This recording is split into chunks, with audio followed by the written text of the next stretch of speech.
జరుగుతుంది. గౌరవనీయులు కొనిదాల పవన్ కళ్యాణ్ గారు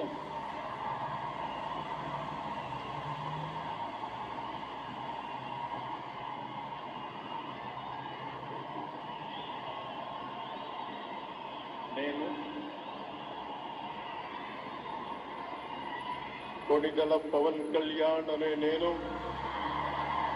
శాసనం ద్వారా నిర్మితమైన భారత రాజ్యాంగం పట్ల నిజమైన విశ్వాసం, విధేయత చూపుతానని, భారతదేశ సార్వభౌమాధికారాన్ని, సమగ్రతని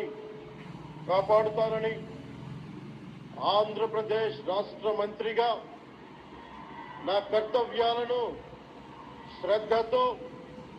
అంతఃకరణ శుద్ధితో నిర్వహిస్తానని